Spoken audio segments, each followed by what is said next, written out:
Seperti kita tahu kalau baru-baru ini, Presiden Donald Trump mengancam Rusia dengan menggunakan 2 kapal selam nuklir mereka untuk mendekat ke Rusia. Keputusan Trump ini dilakukan usai mantan Presiden Rusia, Dmitry Medvedev, memperingatkan soal potensi dead hand atau tangan yang mati, di mana pada intinya Medvedev menjelaskan jika Rusia memiliki sistem semi-otomatis yang siap meluncurkan rudal balistik nuklir jika kepemimpinan negara dilumpuhkan, atau dengan kata lain, jika pemimpin Rusia diserang. Ya, meski mendapatkan ancaman dari Donald Trump, namun Putin tak gentar sama sekali, tapi dirinya cukup batek. Karena menurutnya, Uni Eropa telah mendanai kematian Ukraina dengan membayar senjata yang dikirim ke Kiev. Dan amarah itu sendiri tak hanya dipendam oleh Vladimir Putin semata, tapi juga para sekutu seperti Cina, Korea Utara, dan juga Iran. Bahkan menurut sejumlah laporan, kalau Iran siap mengirimkan rudal Seychelles yang menghancurkan kota Tel Aviv beberapa waktu yang lalu untuk membantu Rusia.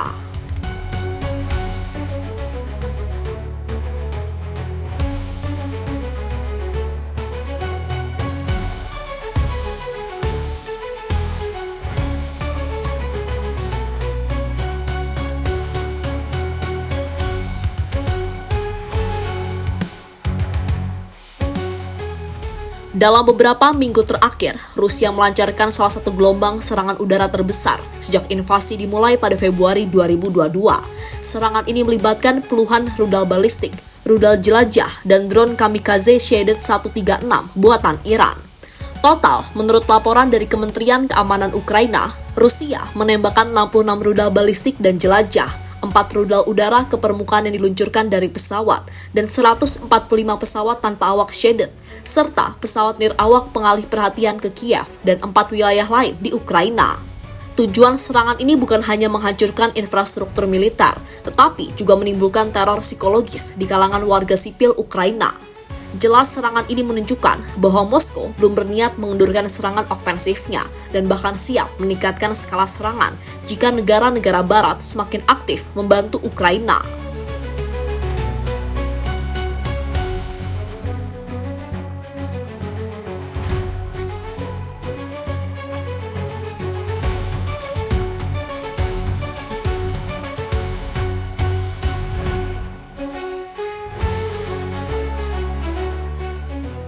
Sebagai tanggapan terhadap meningkatnya intensitas serangan Rusia, Trump yang sempat memperingatkan Putin untuk segera melakukan gencatan senjata dengan Ukraina selama 50 hari ke depan, justru ikut memanaskan situasi, di mana Donald Trump menanggapi ocehan mantan Presiden Rusia dengan reaksi keras.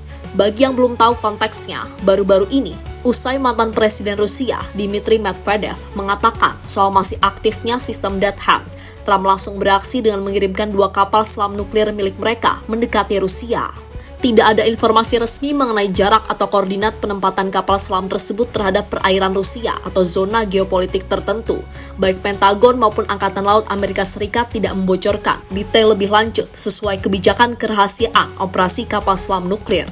Namun dengan kemampuan mendekat tanpa terdeteksi, kapal itu bisa saja berada di area yang memungkinkan Amerika Serikat bisa menyerang Rusia dengan kapal tersebut, di mana pada intinya ini adalah ancaman serius dari Amerika pada Rusia.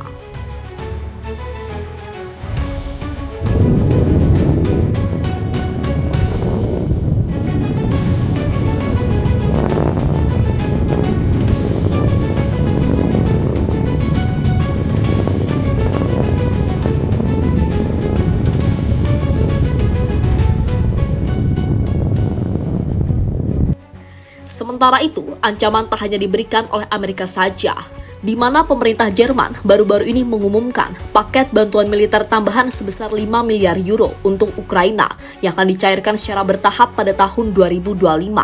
Paket ini mencakup 1 miliar euro khusus untuk sistem pertahanan udara, termasuk sistem Iris-T dan Patriot, serta dukungan finansial dan teknis untuk produksi senjata dalam negeri Ukraina, termasuk proyek bersama dalam pengembangan rudal jarak jauh. Langkah ini menunjukkan perubahan pendekatan Jerman dari semula hanya memasok alat pertahanan, kini mereka mulai mendorong Ukraina untuk memiliki kapasitas ofensif mandiri. Menurut Friedrich Merz yang menggantikan Olaf Scholz sebagai kanselir Jerman, sebuah pernyataan kontroversial baru-baru ini ia keluarkan saat mengatakan tidak ada lagi batasan penggunaan senjata yang disuplai Barat kepada Ukraina, termasuk untuk menyerang target di wilayah Rusia. Apa yang dikatakan Friedrich Merz memiliki makna yang besar. Pasalnya, jika sebelumnya Jerman menganut keyakinan bahwa senjata yang mereka kirim tidak boleh digunakan Ukraina untuk menyerang Rusia secara langsung, maka kini semua berubah. Ukraina kini secara terbuka diizinkan menggunakan rudal jarak jauh seperti Taurus atau senjata lain dari barat untuk menghancurkan target militer strategis di wilayah Rusia, seperti pangkalan udara, pusat logistik, dan sistem peluncur misil. Ебать! Снял? Офигеть! Охуеть! Бля, сейчас взрывная волна дойдет до нас. Ты прикалываешься? Смотри, ебанись. Может, ты не хочешь? Да нормально, не ссы. Сейчас еще один, мне кажется. Да. На, нахуй. Охуеть!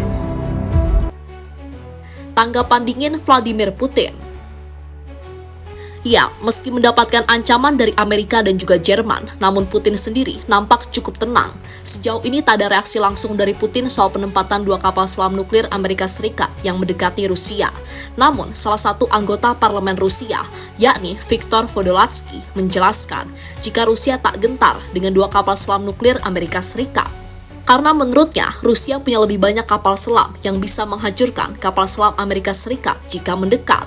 Dikutip dari NDTV World, Viktor Podolsky mengatakan, jumlah kapal selam nuklir Rusia di lautan dunia jauh lebih tinggi daripada kapal selam Amerika, dan kapal selam yang diperintahkan Presiden Amerika Serikat Donald Trump untuk dialihkan ke wilayah yang sesuai telah lama berada di bawah kendali mereka. Jadi, Federasi Rusia tidak perlu menanggapi pernyataan pemimpin Amerika tentang kapal selam tersebut. Pada prinsipnya, Rusia di sini mengklaim bahwa mereka memegang kendali kapal selam Amerika Serikat. Dengan kata lain, saat menyebut kapal selam Amerika Serikat telah lama berada di bawah kendali mereka, Rusia ingin menyiratkan bahwa intelijen dan militer Rusia sudah mengetahui lokasi kapal selam Amerika Serikat, bahkan mungkin mengawasi pergerakannya. Meski begitu, ini baru klaim sepihak. Apakah benar Rusia telah mengetahui lokasi kapal selam Amerika Serikat dan punya kekuatan yang lebih unggul dalam hal armada laut?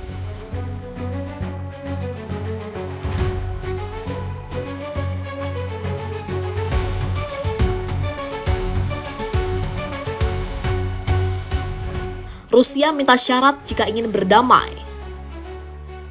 Menurut laporan Reuters dan HuffPost baru-baru ini, Putin sendiri masih bersedia untuk melakukan perundingan. Hanya saja ada tuntutan besar yang diajukan Putin yang bakal menyulitkan Barat untuk menyetujuinya. Syarat pertama yang diinginkan adalah Ukraina harus menyerahkan wilayah. Dalam hal ini, Putin dilaporkan hanya akan mempertimbangkan gencatan senjata atau negosiasi damai jika Ukraina secara resmi mengakui kedaulatan Rusia atas wilayah yang telah dicaplok, yakni Donetsk, Luhansk, Zaporizhia, Kherson, termasuk Crimea yang telah dianeksasi Rusia sejak 2014. Sekali lagi, ini berarti Ukraina harus merelakan sebagian besar wilayah timurnya untuk diakui secara resmi sebagai bagian dari Federasi Rusia. Kedua, Putin ingin NATO memberikan jaminan tidak meluas ke timur, jaminan resmi bahwa NATO tidak akan menerima Ukraina sebagai anggota, dan penghentian ekspansi NATO lebih jauh ke arah Eropa Timur yang selama ini dianggap Moskow sebagai ancaman langsung terhadap keamanannya.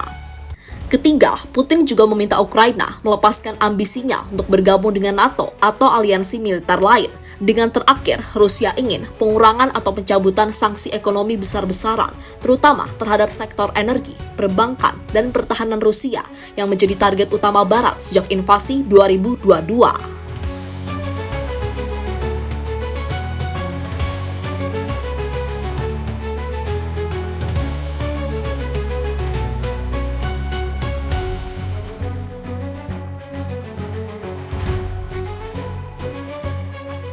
Sejauh ini sendiri, Ukraina menolak mentah-mentah proposal tersebut. Mereka juga menyatakan bahwa Ukraina tidak akan menyerahkan 1 cm pun wilayah mereka.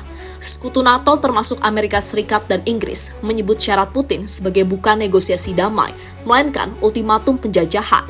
Dengan Jerman dan Prancis disebut masih mencari opsi diplomatik, tetapi harus memasok senjata ke Kiev.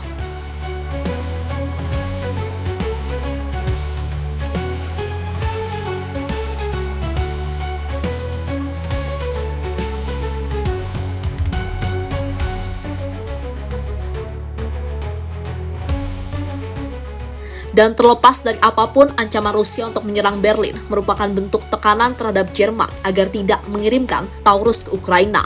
Namun jika Amerika dan Jerman melanjutkan rencananya dan Ukraina menggunakan misil jarak jauh Taurus dan kapal selam nuklir untuk menyerang wilayah Rusia, hal ini dapat memicu respon militer langsung dari Rusia terhadap Jerman yang tentu saja bakal meningkatkan resiko konflik yang lebih luas di Eropa.